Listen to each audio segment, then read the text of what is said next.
चलिए, नमस्ते to everybody and thank you for joining me today. हम लोग पंच महाभूत पे बातें कर रहे हैं और पंच महाभूत पर ये भी चल रही है हमारी बातें। तो let us start on it and talk about it. आज हमने ये डिसाइड किया था कि हम लोग टर्मिनोलॉजीज पे बात करेंगे कि कौन कौन सी टर्म हम किस चीज के लिए यूज करते हैं ताकि कंफ्यूजन ना हो। वैसे बेसिकली मैं ये बताना चाहता हूँ कि ये हमारी जो वैदिक संस्कृत की प्रथा है, उस प्रथा के अंदर ये बहुत कॉमन चीज है कि हम एक शब्द को कई अलग-अलग जगह यूज करते हैं। मतलब ये होता है कि बहुत रिस्ट्रेन्ड और रिस्ट्रिक्टेड यूसेज नहीं होती। हम शब्द की मल्टीपल यूसेज करते हैं, मतलब एक ही शब्द को हम कई अलग-अलग जगह अर्थों में यूज कर सकते हैं। ये एप्लीकेशन पर डिपेंड करता है, सेंटेंस फॉर्मेशन पे डिपेंड करता है और पर्पस ऑफ द सेंटेंस पे डिपेंड करता है। अब ये सब चीजें हम करते हैं और इसके कारण ही कई बार ऐसा होता है कि बहुत सारे शब्दों के अलग-अलग अर्थ होते हैं, मल्टीपल अर्थ एक नहीं होता। ये चीज हमारी लैंग्वेज से दूसरी लैंग्वेजेस ने भी बोरो की हुई है, इसीलिए आपको इंग्लिश में ऐसे वर्ड्स मिलते हैं जिसके मल्टीपल मीनिंग्स हैं और दूसरी लैंग्वेज में तो मिलते ही हैं। ये दूसरी बात है कि अब उसको कर्टेल किया जा रहा है कि हर शब्द का एक ही मतलब होना चाहिए ताकि कंफ्यूजन ना क्रिएट हो। ठीक है, ये उनकी अपनी-अपनी जिस भाषा की जिसकी रिक्वायरमेंट और जो उसकी तरीका है, वो सलीका है, वो करेंगे। मगर हमारे यहाँ अलग-अलग शब्द के अलग-अलग अर्थ होते हैं, कइयों के मल्टीपल अर्थ होते हैं।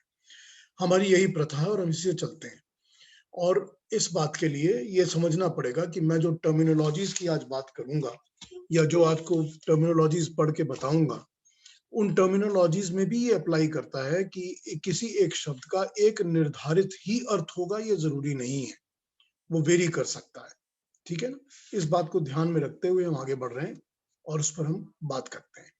टर्मिनोलॉजीज़ किस चीज़ की? हम टर्मिनोलॉजीज़ बेसिकली आज करेंगे बातें उन शब्दों की जो हम पंच महाभूतों की व्याख्या में यूज़ करते रहे हैं।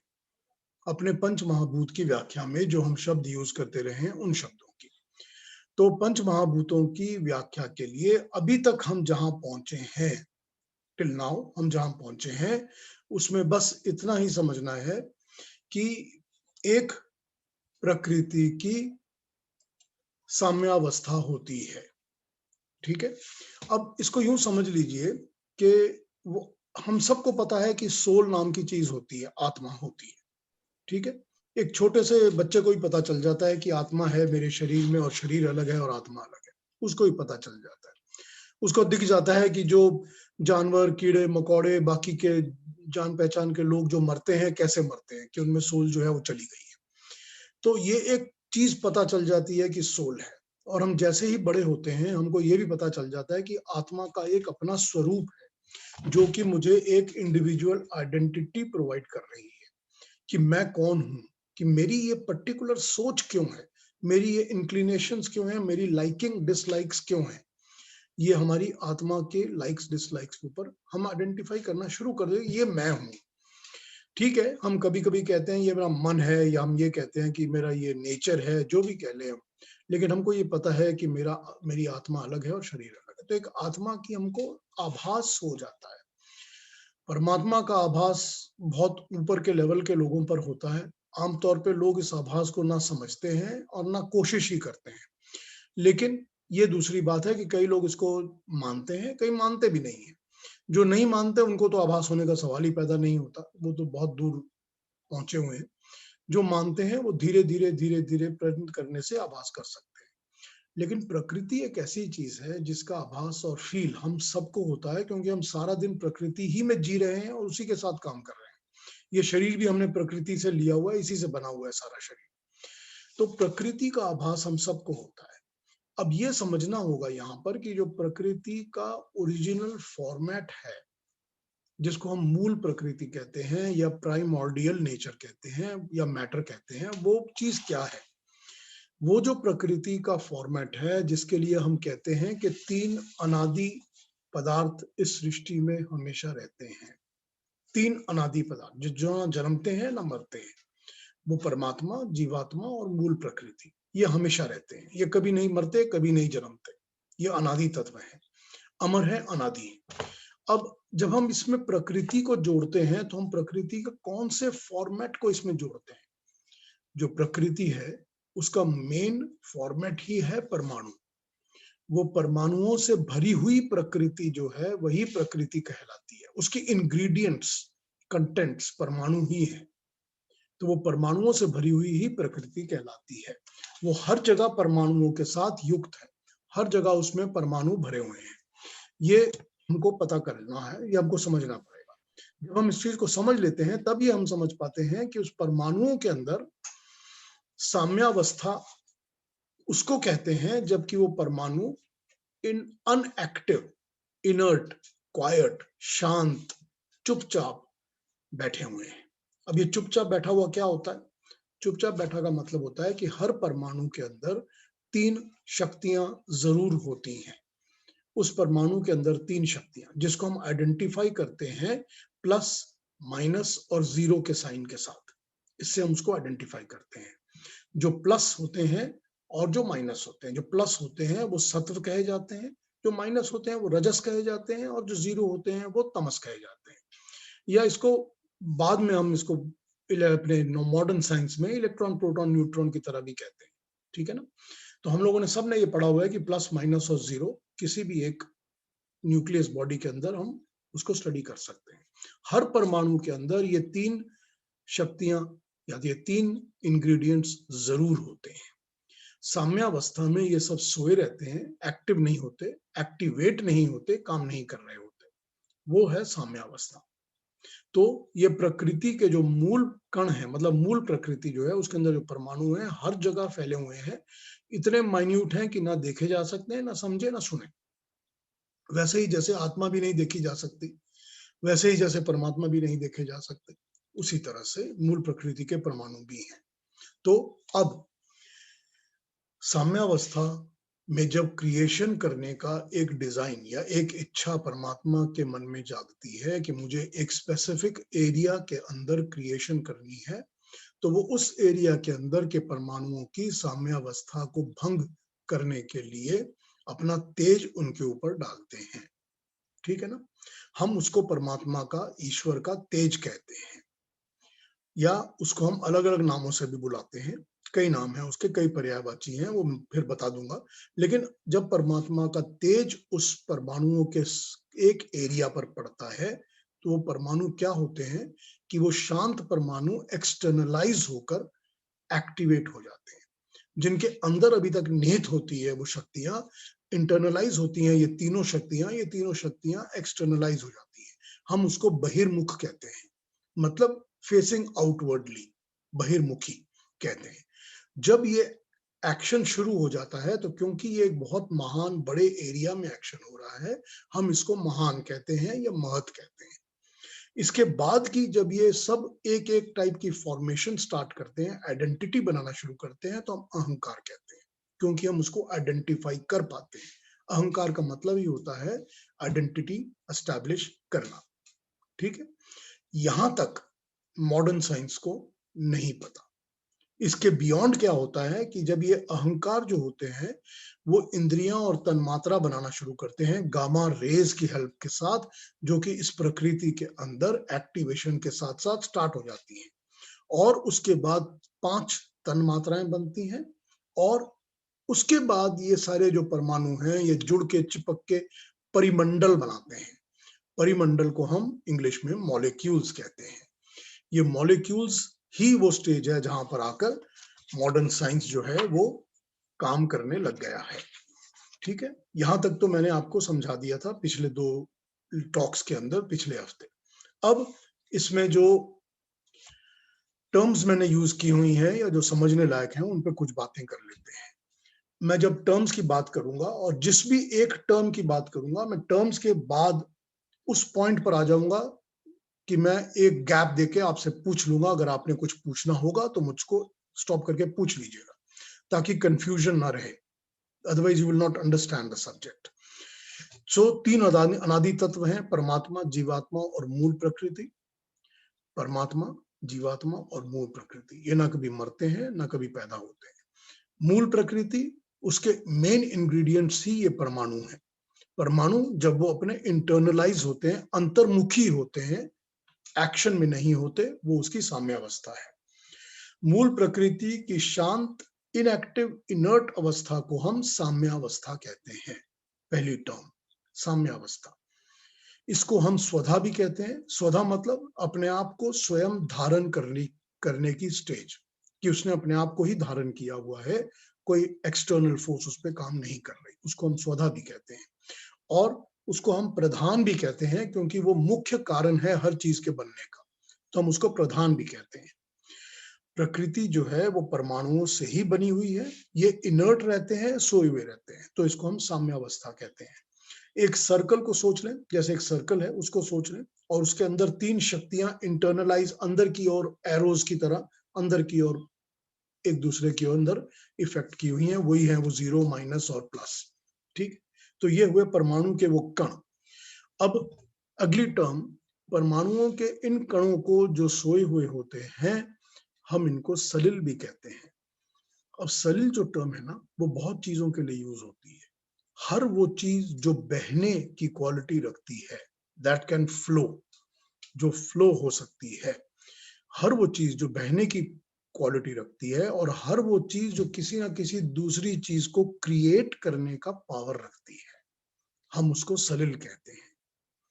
तो यहां पर हमने इन परमाणुओं को सलिल कहा है, क्योंकि ये सोए हुए हैं, ये कण है, इंडिविजुअल एक एक डॉट, एक एक कण है, जो जैसे कि सैंड का एक एक कण होता है, उसी तरह के ये एक एक कण है, और ये क्रिएट करने की पावर रखते हैं, और ये फ्लो होते रहते हैं या फ्लो हो सकते हैं, इसीलिए हम इनको सलिल कहते हैं।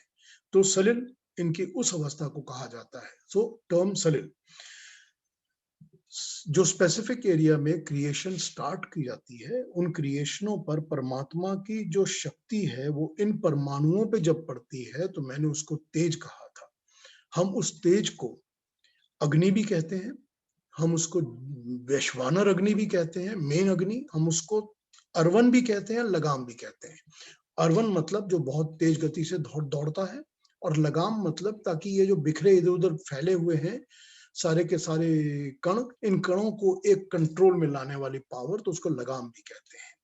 और जब ये परमात्मा की शक्ति अभी नहीं पड़ी होती, ये तेज नहीं बना होता, तो उस वक्त परमात्मा की इस शक्ति को हम आनीत अवातम कहते हैं। आनीत अवातम, आनीत अवातम का मतलब हुआ जिसमें गति नहीं है, जिसमें गति का अभाव है, क्योंकि इसमें अभी तक एक्टिवेशन की गति नहीं आई है, तो हम इसको आनीत अवातम कहते हैं। यही अनीत अवातम जब तेज बन जाता है, तो ये लगाम बनकर उन पर चढ़ जाता है, उन परमाणुओं के ऊपर, ठीक है, आरूढ़ हो जाता है उनके ऊपर। तेज पड़ने से जब ये साम्यावस्था भंग होती है, तो हम उस स्टेज को महत कहते हैं, क्योंकि एक बहुत बड़े एरिया में एक महान कार्य स्टार्ट हो गया है, एक बहुत महान कार्य, ये सारी सृष्टि को बनाना एक बहुत महान कार्य है, इसीलिए हम उसको महत कहते हैं। और जो ईश्वर की शक्ति इस महत के साथ काम करना शुरू करती है, हम उसको महेश्वर कहते हैं। महेश्वर शब्द का मूल अर्थ, ये महान ईश्वर भी कहा जा सकता है, कोई भी ईश्वर जो महान है वो ईश्वर है, जो ईश्वर है वो महान ही है, तो इसलिए उसको महेश्वर भी कहते हैं। लेकिन यहाँ पर टर्मिनोलॉजी हम महेश्वर तब यूज करते हैं जब महत के अंदर ईश्वर की शक्ति कार्यरत हो जाती है, तो हम उसको महेश्वर कहते हैं। परमाणु जब सलिल अवस्था से बहिर्मुखी हो जाते हैं और काम करना शुरू करते हैं, क्रिएशन स्टार्ट कर देते हैं, उनमें एक्टिवेशन, एनर्जी, पावर शुरू हो जाती है, तो हम उन सलिल को अर्णव कहते हैं। अर्णव वो वाले सलिल जो कि एक्टिवेशन में आ गए या क्रिएशन में काम करना शुरू कर गए। हर परमाणु के अंदर जो तीन बेसिक शक्तियां होती हैं, बेसिक चार्ज होते हैं, बेसिक पावर के सोर्स होते हैं, हम उनको सत्व, रजस, तमस इस नाम से उस वक्त बुलाते हैं जब ये परमाणु अभी परमाणु स्टेज में ही है और बनना शुरू होता है। करेक्ट, हम उसको आइडेंटिफाई करते हैं सत्व, रजस और तमस। सत्व, सत्व प्लस माइन प्लस साइन से आइडेंटिफाई होता है, रजस माइनस साइन से, नेगेटिव साइन से, और तमस जीरो या शून्य के साइन से। इससे हम इसको इस तरह आइडेंटिफाई करते हैं, ठीक है। जब यही परमाणु काम करने लगते हैं और शून्य तमस एक बॉडी बनकर सेंटर में आ जाते हैं और सत्व आउटर सर्कल का कवर फॉर्म कर लेते हैं और रजस बाहर को घूमने लगते हैं। अब एक मिनट समझ लीजिए, जो तमस होते हैं जिनको शून्य से आइडेंटिफाई करते हैं, उनमें भार होता है, वो एक्टिवेट होकर अंदर ही अंदर काम करते रहते हैं, रस बनाते हैं, चीजें बनाते हैं, सॉलिड बनाते हैं, लेकिन वो घूमते दौड़ते नहीं है। वो शांत प्रकृति वाले होते हैं, वो वेट के ऊपर कॉन्सेंट्रेटेड होते हैं। जो सत्व होते हैं जिसको हम प्लस के साथ आइडेंटिफाई करते हैं, वो क्वालिटी होते हैं।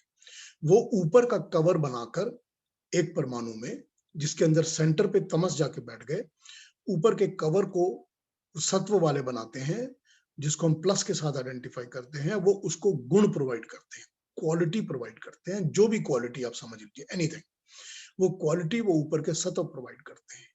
और जो रजस होते हैं वो बाहर निकलकर चारों तरफ घूमने लग जाते हैं एकदम सुपर स्पीड में। इनकी शक्तियों को बाहर निकाल के उनकी एक्शन शुरू करते हैं, वो रजस होते हैं। जब इस एक्टिविटी को शुरू हो जाता है कोई परमाणु, और जब ये परमाणु, हमने अभी आपसे बताया कि इनको हम अर्णव कहते हैं, जब ये अर्णव के परमाणु इस काम पर लग जाते हैं कि उनको क्रिएशन बनानी है और उनमें पावर आ जाता है, जब ये घूमते रहते हैं, जब ये घूमते रहते हैं एक दूसरे, वो इलेक्ट्रॉन जो है चारों तरफ घूमता रहता है, तो इनमें शक्ति और पावर मल्टीप्लाई होती रहती है। ठीक है, वो मल्टीप्लाई होती रहती है। सेंटर का जो पोर्शन होता है जिसमें तमस बैठा होता है, उसमें वाइब्रेशन शुरू होती है, वो वाइब्रेट होता है। कोई भी चीज जो वाइब्रेट होती है वो एनर्जी क्रिएट करती है, और ये इसी तरह से एनर्जी क्रिएट करते हैं और बाहर से पावर क्रिएट करते हैं। और जब ये पावरफुल हो चुके होते हैं इतने कि ये कोई भी क्रिएशन बना सकते हैं, तब इन अर्णवों को हम इंद्र कहते हैं।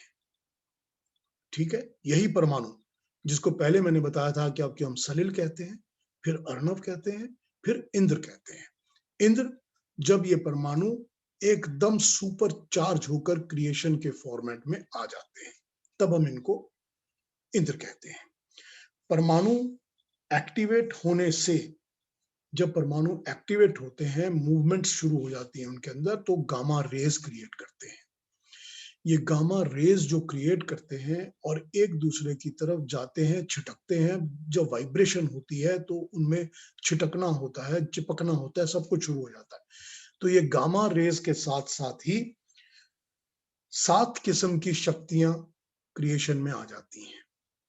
पहली 2 साउंड और लाइट, शब्द और विद्युत, इसकी शक्ति जन्म लेने लग जाती है। शब्द जो होता है वो तो एकदम फर्स्ट स्टेज में ही जन्म ले लेता है तेज के साथ, क्योंकि वो तेज ही शब्द के रूप में पड़ता है, उसी के साथ वो जन्म ले लेता है। और फिर लाइट का जन्म होने शुरू हो जाता है, क्योंकि जो इलेक्ट्रॉन्स होते हैं जिसको हम रजस कहते हैं, जब वो घूमने जोर जोर से घूमते हैं तो प्रोटॉन्स के अंदर से शक्ति को खींचकर उसको शाइन देते हैं, चमक देते हैं, तो इनमें लाइट आनी शुरू हो जाती है। और फिर 5 गामा रेज के साथ जो बाकी की 5 शक्तियां बनती हैं, उनको हम पंच तन मात्रा कहते हैं। तन मात्रा, तन बहुत छोटी, मात्रा वस्तु, कोई भी एक चीज जो बनी है, ठीक है, बहुत मात्रिक, बहुत छोटी सी बनती, तो हम उसको पंच तन मात्रा कहते हैं। साउंड, लाइट और पंच तन मात्रा, पंच तन मात्रा की टर्म हमने यूज की। पंच तन मात्रा में क्या आता है? पंच तन मात्रा में पहली तन मात्रा होती है परिमंडल अंतर्गत शक्ति। उसका मतलब है वो शक्ति जो कि परिमंडल के अंदर, यानी कि उस मॉलिक्यूल के अंदर जन्म लेती है, जो कि रजस को, नेगेटिव्स को, इलेक्ट्रॉन्स को फोर्स करती है कि वो बाहर जाके घूमने लगे एक दूसरे के चारों तरफ, इस एक सर्कल के चारों तरफ चक्कर लगाना शुरू करें। इंटर मॉलिक्यूलर पावर, ठीक है, ये इलेक्ट्रॉन को घूमने पर मजबूर करती है। दूसरी शक्ति होती है केमिकल एफिनिटी, रासायनिक शक्ति। वो रासायनिक शक्ति जो इनको आइडेंटिफाई करती है कि इसके अंदर ये वाला को गुण है, ये वाली क्वालिटी है। उस केमिकल एफिनिटी से एक परमाणु दूसरे परमाणु के साथ जुड़ के एक ग्रुप बनाना शुरू करता है। ठीक, ये ग्रुप तभी बनते हैं जबकि वो बोलते हैं ना, birds of a feather fly together. ये वही वाला हाल है कि जब एक ही टाइप के परमाणु जुड़ने लगते हैं तो ये ग्रुप बनाना शुरू करते हैं, और ये ग्रुप बनते ही इसीलिए क्योंकि इनमें आपस में केमिकल एफिनिटी होती है, रासायनिक शक्ति होती है। तीसरी शक्ति संयुक्तकारी या विकम्पन शक्ति, कोहेजन एंड वाइब्रेशन। थर्ड शक्ति तन्मात्रा, कोहेजन एंड वाइब्रेशन, जो वाइब्रेट करती है, अंदर ही अंदर वाइब्रेशन की शक्ति पैदा करती है कि हर चीज वाइब्रेट करती रहती है, और कोहेजन जोड़ती है आपस में एक दूसरे को। ये कोहेजन और वाइब्रेशन एक साथ जन्म लेते हैं। जन्म लेने से होता क्या है कि एक रेडियस बन जाता है परमाणु के अंदर। वो रेडियस या तो खींचता है और या छिटका के दूर करता है, तो वो वाइब्रेट भी करता है और अपने साथ चिपका के भी रख लेता है। इसी से जो चौथी और पांचवी तन्मात्रा है वो जन्म लेती है भूआकर्षण, ग्रेविटी, और मैग्नेटिक, चुंबकीय। सो मैग्नेटिक, चुंबकीय, भूआकर्षण और वाइब्रेशन एंड कोहेजन, यानी कि संयुक्तकारी और विकम्पनकारी, ये शक्तियां बननी शुरू हो। ये 5 तन्मात्राएं हैं। ये 5 तन्मात्राएं गामा रेज के साथ बनती हैं, जो परमाणु और परमात्मा की शक्ति मिलने से, तेज मिलने से कार्यरत शुरू होता है, उनसे ये सब चीजें बननी शुरू होती हैं। ये पांचों शक्तियां ही इन ग्रुप्स को बनाने में काम आती हैं, बिकॉज ये ग्रुप्स मैग्नेट की तरह एक दूसरे के साथ चिपक जाते हैं। ग्रेविटेशनल फोर्स से ये इधर उधर भागते रहते हैं, दौड़ते रहते हैं, और एक फॉर्मेशन ग्रुप बना लेते हैं। वाइब्रेशन भी होती है, कोहेजन भी होती है, वो चारों तरफ घूमने की इंटर एटॉमिक काम भी स्टार्ट हो गया होता है। तो इन्हीं सब चीजों से क्या होता है कि एक स्पेस जो बनी थी उसके अंदर एक मूवमेंट स्टार्ट हो जाती है। उस मूवमेंट के साथ जो पहली वायु क्रिएट होती है, जो कि इनको फोर्स करती है कि ये एक दूसरे के साथ जाके धक्के की तरह लाके लग जाएं, उस पहली वायु को नाम हम देते हैं मातरिश्वा। उस पहली वायु का नाम क्या है? मातरिश्वा। ठीक है, उसको हम पहली वायु कहते हैं, उसका नाम है मातरिश्वा। वो वायु जो कि फोर्स करती है कि इन परिमंडलों को आपस में चिपका दे, जोड़ दे, और इनको फोर्स करके मूव करे। ठीक है, वो क्रिएटेड भी इनके द्वारा ही है, मगर वो इस तरह बनकर इनको इस तरह क्रिएट करती है। आकर्षण विकर्षण, इन तन मात्रा की हेल्प में से परमाणु का गुट बनने लगता है, मतलब अट्रैक्शन डिस्ट्रैक्शन से, और इन तन मात्राओं के कारण और मात्रेश्वा के कारण ये गुट बनने लग जाता है। अब इस गुट के अंदर कुछ ऐसे होते हैं जो कि सत्व प्रधान होते हैं, कुछ ऐसे होते हैं जो रजस प्रधान होते हैं, और कुछ ऐसे होते हैं जो तमस प्रधान होते हैं, क्योंकि इनके ग्रुप इस 3 क्वालिटीज के ही ग्रुप बनते हैं। जब ये ग्रुप बन गए तब हम उस अवस्था को अहंकार कहते हैं। अहंकार, अहंकार मतलब हम इनको आइडेंटिफाई कर सकते हैं कि ये तमस प्रधान ग्रुप है, ये रजस प्रधान ग्रुप है, ये सत्व प्रधान ग्रुप है। जब इनकी आइडेंटिटी कर सकते हैं तब उसका मतलब है ये अहंकार की स्टेज पर आ गए। और तब इन ग्रुप्स को अब ध्यान दीजिए, इन ग्रुप्स को, जो सत्व प्रधान ग्रुप है, अब वो ग्रुप बन चुका है और वो बहुत सारे सत्व थे वो इकट्ठे हो गए, तब हम इसको कहते हैं वैकारी अहंकार। टर्मिनोलॉजीज पे बात कर रहा हूं मैं।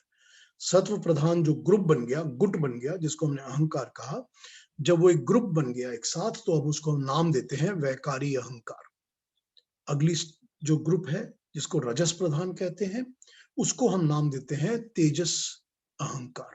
तेजस अहंकार यानी रजस प्रधान ग्रुप। और तीसरा जो कि तमस प्रधान ग्रुप था, उसका हम नाम देते हैं भूत आदि अहंकार। भूत आदि क्योंकि वो हर क्रिएटेड वस्तु के अंदर बैठकर वो उसको आइडेंटिटी देगा, बनाएगा। उसका नाम भूतादि, तमस से जो बनते हैं वो भूतादि अहंकार। सो हमने पहले स्टेज में सत्व रजस तमस कहा था। सेकंड स्टेज जब ये बनने शुरू हो गए और हमने इनको आइडेंटिफाई करना शुरू किया, तब हमने इनका नाम वैकारी, तेजस और भूतादि दिया है। अब ये जो बन रहे हैं ग्रुप्स, छोटे छोटे परिमंडल कहते हैं हम उसको, जो ये ग्रुप बनते हैं हम उसको परिमंडल कहते हैं। इनको इंग्लिश में मॉलिक्यूल्स कह सकते हैं। हालांकि मॉलिक्यूलर स्टेज जो साइंस ने इन्वेंट की है वो अभी तक थोड़ी सी और बाकी है उस तक पहुंचने के लिए, लेकिन हम उनको मॉलिक्यूल कहते हैं। ठीक है, अगली बात, जो परिमंडल इकट्ठर होते हैं और उन 5 तन्मात्राओं के कारण, 5 तन्मात्राएं जो मैंने बताई थी, उनके कारण इनके अंदर जब वाइब्रेशन बहुत ज्यादा होती है, जिसके अंदर वाइब्रेशन बहुत ज्यादा होती है, वो वाइब्रेशन के कारण छिटकने लग जाते हैं। जब ये छिटकते हैं तो इनमें स्पीड पैदा होती है, और ये स्पीड जब छिटक छिटक के इधर उधर जाती है, तो इससे ये सूक्ष्म परिमंडल, छोटे छोटे परिमंडल बनने शुरू हो जाते हैं, जो इलेक्ट्रॉन स्ट्रांग होते हैं और उनमें तमस थोड़ा वीक होता है, यानी कि जो तेजस अहंकार है, जिसके अंदर इलेक्ट्रॉन या रजस स्ट्रांग है, मगर भूत आदि या तमस थोड़ा सॉफ्ट है या नरम है या कम है। और प्रोटॉन, इलेक्ट्रॉन, सत्व, रज ज्यादा प्रमुख हैं, ज्यादा एनर्जी और हीट देते हैं, वो रेडियो एक्टिव होकर हीट के बन जाते हैं परमाणु। ठीक है, हीट के परिमंडल बन जाते हैं, परमाणुओं के ग्रुप्स। ये अग्नि के सूक्ष्म परिमंडल हैं, ये रेडियो एक्टिव एनर्जी की अग्नि के सूक्ष्म परिमंडल हैं, जो छिटक जाते हैं, जो इधर उधर भाग जाते हैं, जो इकट्ठे नहीं होते, जो कि बहुत माइन्यूट वाइब्रेशन के कारण टॉलरेट नहीं करके छिटकते हैं, वो वायु के परिमंडल हैं, वो वायु के बेसिक परिमंडल हैं। और जो जिनके अंदर छिटकना नहीं होता, वाइब्रेशन तो होता है, मगर वो इकट्ठे रहकर ही फ्लो करते हैं, उनमें प्रोटॉन ज्यादा स्ट्रांग होता है, सत्व गुण ज्यादा स्ट्रांग होता है, या वैकारी ज्यादा स्ट्रांग होता है, वो जलीय परिमंडल बन जाते हैं, लिक्विड, वाटरी, वो इस तरह के बन जाते हैं। अब जो अपने रेडियस के साथ चिपके रहते हैं, जिनमें तमस बहुत प्रधान होता है, यानी कि भूत आदि बहुत स्ट्रांग होता है, वो छिटकते नहीं है, हालांकि वाइब्रेशन तो बहुत होती है, लेकिन वो छिटकते नहीं है, वो जुड़े रहते हैं, क्योंकि उनका तमस बहुत स्ट्रांग होता है, सेंटर का जो अट्रैक्शन पॉइंट है वो बहुत स्ट्रांग होता है। वो पृथ्वी के परमाणु बन जाते हैं, सॉलिड के, अर्थ के, इसके परमाणु वो बन जाते हैं। चारों परमाणु साफ हुए। पांचवा, वो परमाणु जो इन सब के किसी भी ग्रुप में नहीं आता, क्योंकि वो इतना माइन्यूट होता है कि उसमें कोई भी चार्ज नहीं होता, ना उसमें इलेक्ट्रॉन का चार्ज होता है, ना प्रोटॉन का होता है, और उसमें भूत आदि तो बिल्कुल ही माइन्यूट होता है, उसमें वेट नाम की चीज होती ही नहीं है। तो जब ये परमाणु, जो कि किसी केमिकल एफिनिटी से एक दूसरे से नहीं जुड़ते, ना मैग्नेटिक ना ग्रेविटी से जुड़ते हैं, ये परमाणु सब अलग हो जाते हैं, रिजेक्टेड परमाणु बाय द अदर फोर। ये परमाणु जो हैं, ये आकाश के परमाणु हैं, ये बहुत माइन्यूट है, और इनमें मिनिमम रेजिस्टेंस होती है, और ये इनमें कोई केमिकल एफिनिटी नहीं होती है, और बिल्कुल भी कोई चीज इनमें जुड़ती नहीं है। ये सूक्ष्म आकाश के परमाणु बन जाते हैं, क्योंकि ये इतने सूक्ष्म होते हैं कि हर जगह फैलकर हर जगह जा सकते हैं, पहुंच सकते हैं, पहुंचे रहते हैं। करेक्ट। ये तीनों अलग अलग डेफिनेशंस के हिसाब से 5 अलग अलग सूक्ष्म महाभूतों की डेफिनेशन मैंने बताई है। सूक्ष्म महाभूतों की डेफिनेशन की कैसे बनते हैं। जब वैकारी, तेजस, भूतादि परिमंडल क्रिएटिव फॉर्म बनाते हैं, ग्रुप्स बड़े बन जाते हैं, जब इनका कुछ बनना शुरू हो जाता है, जब ये मॉलिक्यूलर फॉर्म से, परिमंडल के फॉर्म से एटम बनने शुरू हो जाते हैं, जब एक फोर्स बनकर, आइडेंटिटी बनकर ये क्रिएशन का काम शुरू कर देते हैं, वैकारी मतलब जिसमें सत्व प्रधान था, तेजस जिसमें रजस प्रधान था, और भूत आदि जिसमें तमस प्रधान था, जब ये कुछ क्रिएट रियली करना शुरू करते हैं एक दूसरे के साथ। अभी तक तो इन्होंने अपना ग्रुप क्रिएट किया था, ये अपना ग्रुप क्रिएट करने के बाद जब एक्सटर्नलाइज्ड कुछ और क्रिएट करना शुरू करेंगे, मतलब जब दो परमाणु मिलेंगे, दो एटम्स, दो परिमंडल मिलेंगे, और वो कोई तीसरी चीज क्रिएट कर देंगे। ठीक है, जैसे H2O कहा जाता है कि हाइड्रोजन के और ऑक्सीजन के जब मिलते हैं तो H2O पानी बन जाता है। जब ये इस तरह कुछ क्रिएट करना शुरू करते हैं, तब हम सत्व को, जिसको अभी तक हमने वैकारी कहा था, उसको हम वरुण कहते हैं। रजस को, जिसको अभी हमने आपके सामने तेजस कहा था, तब हम उसको मित्र कहते हैं। और थर्ड, भूतादि को, जो कि हमने अभी तक आपको तमस कहा था, उसका नाम हम देते हैं अर्यमा। ठीक है, अब इस स्टेज में जब ये क्रिएशन की स्टेज में आ गए हैं, तो हम इनका नाम देते हैं मित्र, वरुण और अर्यमा। ओके, अब वही परमाणु है, लेकिन परमाणुओं की क्योंकि रूप और स्टेज बदल गए हैं, इनकी कार्य करने की पद्धति बदल गई है, फॉर्मेशन की पद्धति बदल गई है, तो हमने इनका नाम बदल दिया है। ये मित्र, वरुण और अर्यमा कहे जाते हैं। अब इसमें यह समझना पड़ेगा कि जब ये मित्र, वरुण और अर्यमा की स्टेज में आ जाते हैं, that is when the modern science identifies them as molecules or atoms.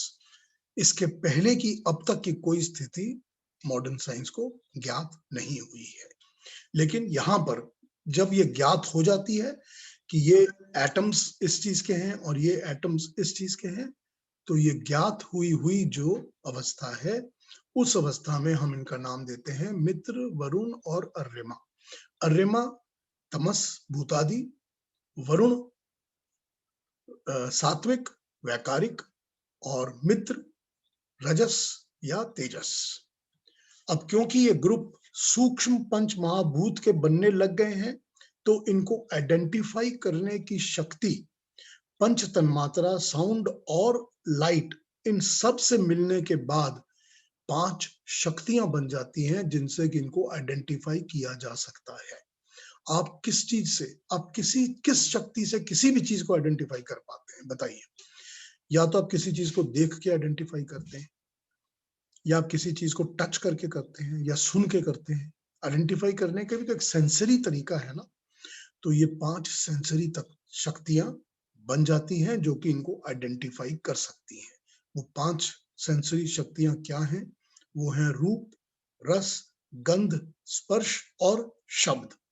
रूप मतलब हमको देख के आइडेंटिफाई करना, रस टेस्ट करके आइडेंटिफाई करना, गंध स्मेल से आइडेंटिफाई करना, स्पर्श टच से आइडेंटिफाई करना, शब्द सुनकर आइडेंटिफाई करना। तो ये 5 शक्तियां बननी शुरू हो जाती हैं। ये 5 तन्मात्राओं में से निकले हुए 5 सेंसरी शक्तियां हैं, ज्ञान शक्तियां, ठीक है, जिनसे हमको इन चीजों का ज्ञान मिलता है। जो भूत आदि तमस प्रधान, जिसको हम अर्यमा कहते हैं, जब उनके अंदर वाटरी क्वालिटी ज्यादा होती है, ये भूत आदि जो होते हैं इनमें बहुत अलग अलग किस्म की क्वालिटीज होती हैं। इनके अंदर जो क्वालिटी है वो सॉलिड भी होती है, वो माइन्यूट सेल्स की, मतलब अलग अलग कणों की भी होती है, वो पानी की तरह की होती है, जलीय भी होती है। जब ये जलीय क्वालिटी होती है और जब ये रस युक्त होते हैं, जब इसके अंदर वो जल जमा हो चुका होता है और ये रस प्रोवाइड करता है, ठीक है ना। ये भूत आदि, तमस के अहंकार, तमस के परिमंडल जो अर्यमा कहे गए हैं, जब ये अर्यमा वालों के सेंटर फोकल जो क्वालिटी है, जो इंग्रेडिएंट है, उसमें रस ज्यादा है, वाटर ज्यादा है, लिक्विड ज्यादा है, तब हम इनको नाम देते हैं सोम का। जो सोम है वो अर्यमा ही है, और वो अर्यमा के कण ही वो वाले हैं जिसके अंदर लिक्विड्स या कहा जाए रस ज्यादा होता है, उसका हम नाम देते हैं सोम। तभी ये कहा जाता है ना कि इंद्र ने सोम का पान किया, पढ़ा होगा आपने कई जगह, ये पुराणों में भी और कहानियों में भी कहा जाता है। तो ये जो इंद्र वाले परमाणु हैं, जब वो इनको कंज्यूम करते हैं, तो ये प्रिंसिपल है फायर एंड फ्यूल का प्रिंसिपल, सोम और अग्नि का प्रिंसिपल। जब तक फ्यूल नहीं होगा, फायर नहीं काम करेगी, और हर फायर को एक फ्यूल की जरूरत होती है। तो सोम वो फ्यूल है जो अग्नि को प्रोवाइड करता है, इंद्र वो अग्नि है जो कि इनको कंज्यूम करती है और कुछ ना कुछ बनाती है उनका, ठीक है। ये है सोम। ये जो सोम का कॉन्सेप्ट है, ये जो सोम जिसको हमने अभी कहा है, चारों वेदों में सोम इसी रेफरेंस में आता है और इसी तरह यूज किया गया है। सोम का और कोई भी रेफरेंस वेदों में नहीं है, सिवाय इसके कि ये गुण है, ये शक्ति है अर्यमा की, जो कि अलग अलग क्वालिटीज प्रोवाइड करता है depending upon how it works. So कोई भी वो चीज जो कि सॉलिड होती है, सोम का एक प्रिंसिपल क्या होता है कि ये सेंटर फोकल तो इसका नरम और रसयुक्त रहता है, मतलब लिक्विफाइड रहता है, लेकिन एक्सटर्नल हार्ड हो जाता है। इसका टिपिकल एग्जांपल कोकोनट दिया जाता है कि कोकोनट के अंदर जो अंदर की गिरी है वो तो सोम के, और उसके अंदर पानी है, तो सबसे अंदर तो कोकोनट में पानी है, उसके बाद वो सफेद वाली गिरी है जिसको हम कोकोनट कह के खाते हैं। अभी तक तो वो भी नरम है, मगर उसके बाद जो बाहर है वो बहुत हार्ड शेल है, वो हार्ड शेल प्रिपेयर हो जाता है ताकि अंदर ये क्रिएशन बन सके। ठीक, यही है पूरा इसका निचोड़ सोम का। तो यही सोम का प्रिंसिपल है, चाहे वो आम के अंदर हो या चाहे दूसरे फल के अंदर हो, चाहे गन्ने में हो, चाहे कहीं भी हो, ये सोम का प्रिंसिपल है। करेक्ट। अब जब ये परिमंडल बनने लगे और ये चारों तरफ फ्लो करने लगते हैं, और हम इनको तब आपह भी कहते हैं। जब ये इधर उधर फ्लो कर रहे हैं एटम, मित्र, वरुण और अर्यमा, ये तीनों जब मिल गए हैं और इधर उधर फ्लो कर रहे हैं, तो हम इनको आपह कहते हैं। आपह वो चीज जो फ्लो करती है और क्रिएट करती है। हर आपह उस चीज को कहा जाता है जो फ्लो भी करती है और क्रिएट भी करती है। यही मैंने आपसे पहले कहा था सलिल के लिए भी। सलिल उस वक्त सोया हुआ था, वो क्रिएशन नहीं कर रहा था, लेकिन जब ये बन रहा है और जब ये मित्र, वरुण और अर्यमा बन गया है और क्रिएशन स्टार्ट कर दिया, तो हम इसको आपह कहते हैं। ठीक है, क्योंकि इसमें क्रिएट करने की शक्ति आ गई है और ये फ्लो कर रहे हैं। मैंने आपको बताया कि मातृश्वा पहली फोर्स है, जो कि पहली बहने वाली वायु है, वो मातृश्वा है। लेकिन इसकी नेक्स्ट स्टेज होती है मरुत। अब नेक्स्ट वायु की स्टेज होती है मरुत। जब आपह बन गए और जब ये अधिक वाइब्रेशन, कंपन और अधिक इलेक्ट्रॉन का चार्ज हो गया, बहुत अधिक से घूमने और दौड़ने लग जाते हैं, तब हम इनको मरुत कहते हैं, क्योंकि ये दौड़ भागकर क्रिएशन स्टार्ट कर देते हैं। मरुत पृथ्वी, जल और वायु, इन तीन परिमंडलों में ज्यादा काम करते हैं। अग्नि के ये पुत्र माने जाते हैं। कहते ही हैं कि ये अग्नि क्रिएट करती है मरुतों को, लेकिन मरुत जो है वो यूनियन बनाकर पृथ्वी के परिमंडल के साथ, जल के परिमंडल और वायु के परिमंडलों के साथ काम करते हैं। आकाश के परिमंडलों के साथ इनका मिनिमम इंटरेक्शन होता है। ये होते हैं मरुत।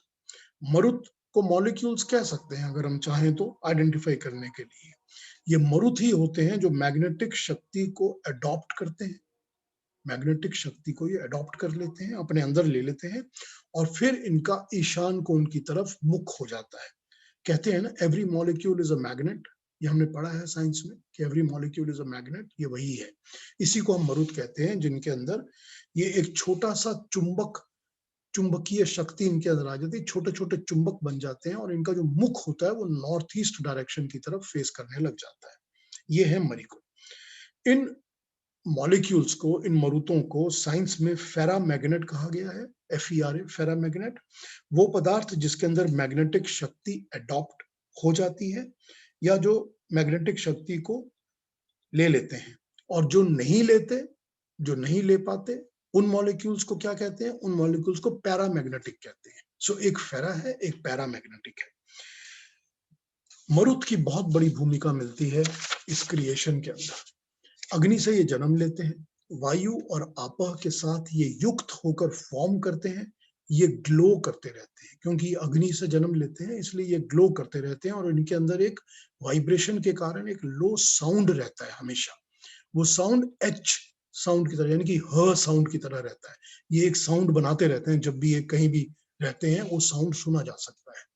इलेक्ट्रिकली ये चार्ज होते हैं, मैग्नेटिक करंट्स जनरेट करते रहते हैं। ये इनका काम है। इनको इंद्र की सेना कहा जाता है। हमने पुराणों में पढ़ा है कि इंद्र की सेना होती है मरुतों की। मरुत वो परिमंडल है, वो फोर्सेस हैं जो कि बन गए हैं। इंद्र जो इनसे काम कराता है, यानी कि वो वाले परमाणु जो कार्यरत हैं, काम करवा रहे हैं, फोर्स है, चार्ज है इलेक्ट्रिकली, वो मरुतों से काम कराते हैं। तो हम ये कहते हैं कि ये इंद्र की सेना है। ये मरुत जो होते हैं ये रेज की फॉर्मेशन में काम करते हैं, तरंगों की तरह। सूरज को किरणें मरुत ही प्रोवाइड करते हैं। वैसे वैदिक साइंस के अंदर ये कहा जाता है कि जो सूर्य है, सूर्य से किरणें नहीं बनती, किरणों से सूर्य बनता है। किरणें पहले बनती हैं। ये मरुत जो किरणें बना रहे हैं, ये किरणें पहले बनती हैं। 1000 अलग अलग टाइप की किरणों के नाम हैं हमारे इसमें शास्त्रों में, 1000 टाइप्स ऑफ किरणें, और उनके ग्रुप बनाए गए हैं कि 300 किरणें इस तरह की होती हैं, वो ये करती हैं, ये करती हैं, इस तरह के बनाए गए हैं। तो हमारे अंदर यही कहा गया है कि किरणें जो हैं वो सूर्य को बनाती हैं। Sun is made out of rays, the rays are not made by sun. इस पर फिर कभी चर्चा करेंगे और फिर बताएंगे कि हम क्यों मानते हैं इस बात को। मरुत जो है वो 49 टाइप्स की अलग अलग क्वालिटी वाले माने जाते हैं। 7 कैटेगरीज हैं और 7 कैटेगरीज में 7 टाइप्स हैं। तो 7 into 7 49 टाइप्स के अलग अलग तरीके से काम करने वाले मरुद बताए गए हैं। इनके गुणों में, इनके अंदर जो क्वालिटीज होती हैं, इनके गुणों में कहा जाता है कि ये सेल्फ रेडिएंट है, ग्लोइंग है, इलेक्ट्रीफाइंग है, यूनाइटेड है, पावरफुल है, and they work in groups, they contain the electromagnetic para forces. ये हो गए सारे के सारे मरुद। अब मरुद से आगे बढ़ता हूं मैं, अगले उस पे आ जाता हूं। हम देवता किसको कहते हैं? टर्म्स। हम देवता उसको कहते हैं जिसके अंदर कोई भी क्रिएटिव परमात्मा की दी हुई दिव्य शक्ति होती है, जो हमको कुछ दे सकता है, कंट्रीब्यूट कर सकता है इस क्रिएशन को बनने में। जो भी कुछ हमको कोई देता है हम उसको देवता कहते हैं, क्योंकि उसमें वो दिव्य गुण होता है जो वो दे सकता है। तो ये है रेफरेंस देवता की। दूसरी चीज अगली, वैश्वानर अग्नि। हम वैश्वानर अग्नि किसको कहते हैं? हम परमात्मा के उस तेज को वैश्वानर अग्नि कहते हैं जो सोई हुई मूल प्रकृति को एक्टिवेट करके काम आरंभ कर देती है और काम करने के बाद वो सृष्टि के कामों में कॉन्टिन्यूअस चलती ही रहती है। इसको दूसरे शब्दों में प्राण शक्ति भी कहा गया है कि परमात्मा जो प्राण देता है, सृष्टि को प्राण देता है, क्रिएशन को प्राण देता है, हमको आपको सबको प्राण देता है। यही प्राण जो है ये वैश्वानर में से आते हैं, वैश्वानर अग्नि में से आते हैं, इसी को प्राण कहा गया है। इसको हम वैश्वानर अग्नि कहते हैं। मैंने इंद्र आपको बता दिया है कि इंद्र किसको कहते हैं? इलेक्ट्रिकली चार्ज, इलेक्ट्रिकली लेडन वो वाले होते हैं जो कि गति के साथ मिलकर काम करना शुरू करते हैं। अब अक्सर कई जगह पर ये हमने लिखा पढ़ा देखा होगा कि जो इंद्र है उसके दो घोड़े हैं, वो 2 घोड़ों वाले रथ पे सवार है। ये 2 घोड़े जो हैं ये सत्व और रजस ही हैं, इसी को आइडेंटिफाई किया जाता है, मित्र और वरुण को। उन्हीं के ऊपर इंद्र चढ़ के काम करता है। अगली, हमने ये बताया आपको कि जो बेसिक गुण अर्यमा प्रोवाइड करता है, जिसके अंदर अर्यमा के अंदर बहुत सारे गुण बनते हैं, वो उसको हम, जो गुण लिक्विफाइड फॉर्म में होता है उसको हम सोम कहते हैं। ये भी बता दिया आपको। अब आता हूं मैं आकाश गंगा के ऊपर। आकाश गंगा हम किसको कहते हैं? आकाश गंगा हम कहते हैं मिल्की वे को। अब ये हमें पता होता है कि एक मिल्की वे, आकाश गंगा एक तश्तरी की तरह है, यानी कि एक प्लेट की तरह है। एक बहुत बड़ी प्लेट ले लीजिए, वो आकाश गंगा है। उसका एक सेंटर पॉइंट तो है, उस सेंटर पॉइंट के ऊपर वो घूम रही होती है। लेकिन हर एक आकाश गंगा के अंदर 3 छोटे छोटे सेंटर पॉइंट्स और होते हैं, यानी कि एक बड़े प्लेट में 3 छोटे छोटे व्हील्स और होते हैं जो अपने अपने 3 अलग अलग एक्सेस के ऊपर घूम रहे होते हैं। उनके अंदर 3 और एक बहुत बड़ी प्लेट, ये है आकाश गंगा। उसके अंदर 3 नाभियां जरूर होती हैं। वो 3 नाभियों के आसपास पूरे के पूरे तारामंडल और स्टार्स वगैरह सब घूमते रहते हैं। क्योंकि ये घूमती रहती है, वो छिटक के बाहर की तरफ जाते रहते हैं, सेंटर से अलग अलग होते रहते हैं। ये जो 3 नाभियां हैं, ये जो 3 अलग अलग सर्कल्स हैं हर एक आकाश गंगा के अंदर, इन सब के अंदर 7 अलग अलग टाइप की फोर्सेस काम कर रही होती हैं। ठीक है, हम इसी को या तो यूं कहें कि वो 5 तन्मात्रा प्लस साउंड एंड लाइट, ये 7 फोर्सेस, मगर कई जगह इसको 7 प्राण भी कहा गया है। ये 7 फोर्सेस इस तरह काम कर रही होती हैं। तो ये हमारे लिए आकाश गंगा है।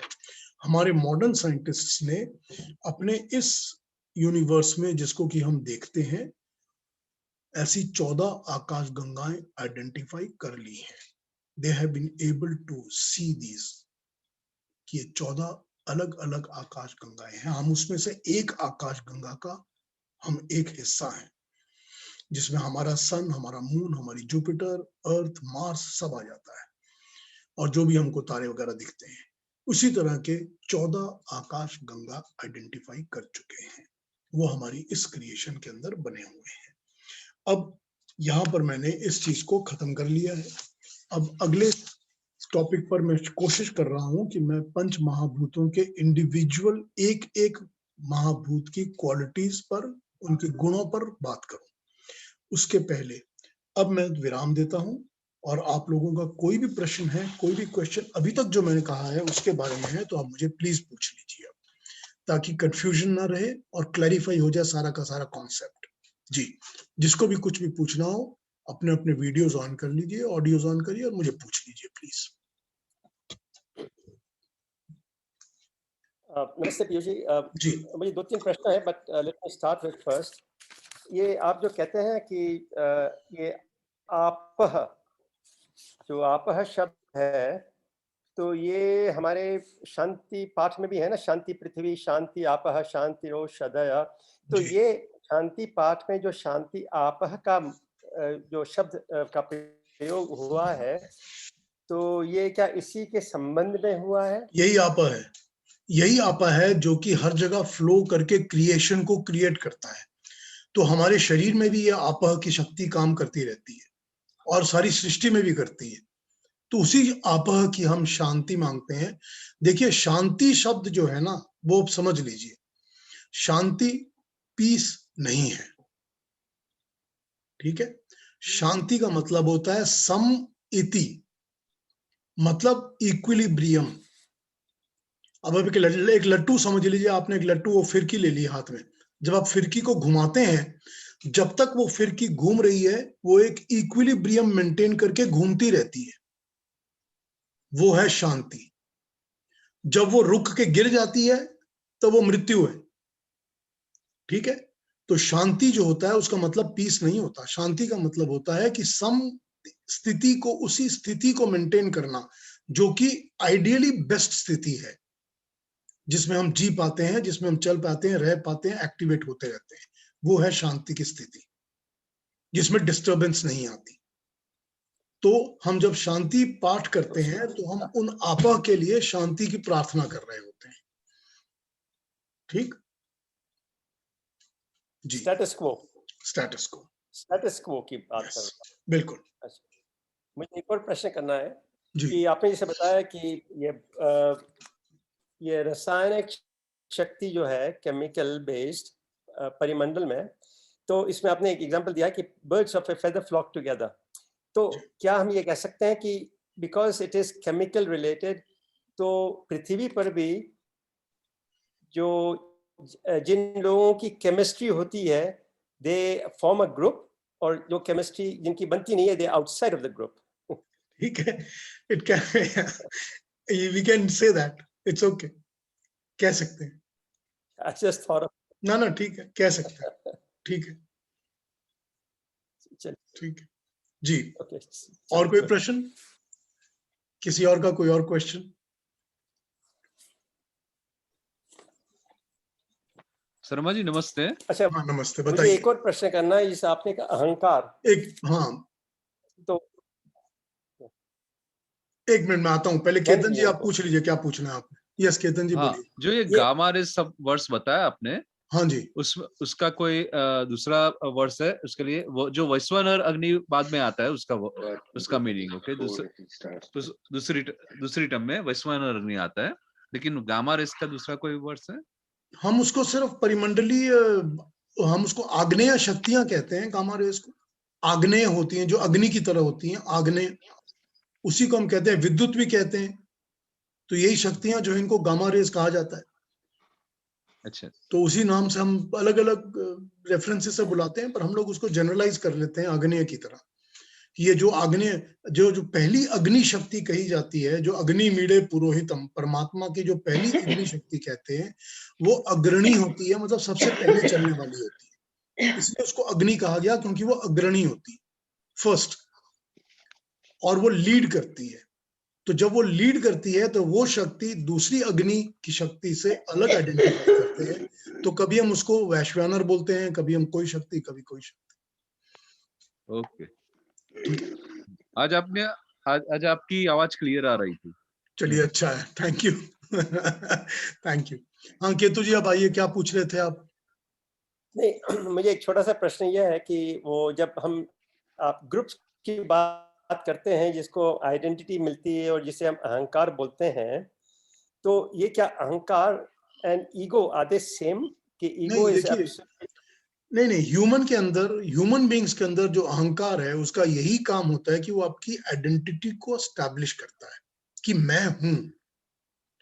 जो बच्चा जन्म लेता है, जब वो जन्म लेने के बाद वो थोड़ा सा लड़ झगड़ के अपने सांस खींचना शुरू करता है कि मुझे सांस चाहिए और मुझे भूख लगी है तो मुझको रोना है ताकि मुझको खाना मिले, वो उसकी आइडेंटिटी है। वो अपनी आइडेंटिटी को एस्टैब्लिश कर रहा है। वो उसको हम कहते हैं, उस बच्चे के अंदर वो उसका अहंकार मात्र है। अहंकार का मतलब होता है मैं हूं, माय पर्टिकुलर राइट, आइडेंटिटी। यही चीज ब्रह्मांड में है, उन पंच महाभूतों के अहंकार, इसी को नाम अहंकार दिया गया है। ठीक, जी हाँ जी, और प्रश्न?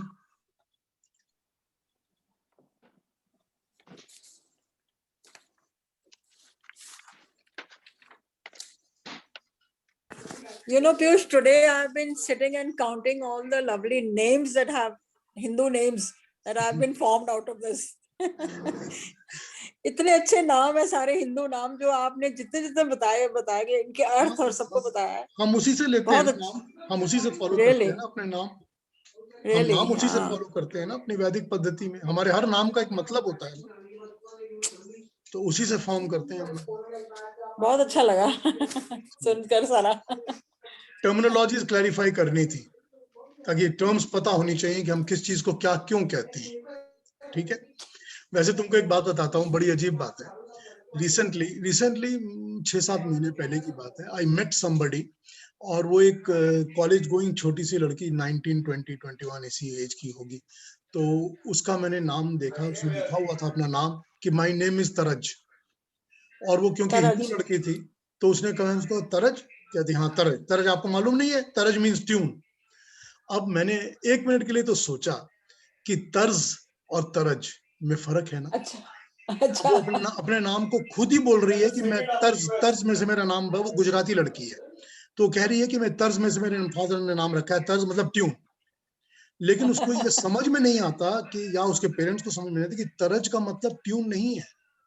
तरज का मतलब होता है जिसका जन्म ही तर गया है, जो तरने के लिए ही जन्मा हुआ है। वो तर ज जन्मा हुआ, उसका जन्म ही तरज के कारण हुआ है। इसी लोग अपने नाम को समझते नहीं है, वो उसका मीनिंग नहीं समझना चाहते हैं। बहुत सिंपल चीज, हमारे हर नाम का एक मतलब होता है हम लोगों के, और हम उन नामों को रखते ही उस तरह से है कि नाम प्रॉपर तरीके से मतलब से अटैच किया जाए। अब वरुण का यही मतलब सबको पता है कि वरुण का मतलब हवा। नहीं, तो वरुण इज उसके नॉट, वही वरुण ना, तो उसके पीछे क्या मतलब है, ये तो आज सुनने में पता लगा ना। नहीं, वो तो एक एप्लीकेशन है वरुण की। वरुण की बहुत सारी एप्लीकेशन है। हम जब वरुण को मंत्रों में यूज करते हैं तो हम वरुण परमात्मा की उस शक्ति को कहते हैं जो कि न्यायकारी, जस्टिस दिलाने वाली शक्ति है, उसको हम वरुण कहते हैं। जो हमको जस्टिस दिलाती है, जो हमको न्याय दिलाती है, हम उस शक्ति को वरुण कहते हैं। हर उस शक्ति को हम वरुण कहते हैं। ओके, इसमें भी जब हम उसको यूज करते हैं वरुण में, किसके यहाँ बहुत आवाज हो रही है, पता नहीं who is making so much sound. तो वो जब हम, मेरे पीछे बहुत दूसरी वीडियो कॉल चल रही है ना, अच्छा, बच्चों की वो चल रही है, जूम मीटिंग चल रही है। तो हम जब यहाँ भी वरुण कहते हैं तो वरुण हम उसी को कहते हैं, शक्ति को। वो शक्ति आ जाती है इसके अंदर, परमाणु के अंदर, जो कि न्यायकारी, जस्टिफाइड शक्ति होती है कि ये इस एटम में ये शक्ति क्यों है, वो जस्टिफाई करती है उसको। इसीलिए हम उसको वरुण कहते हैं।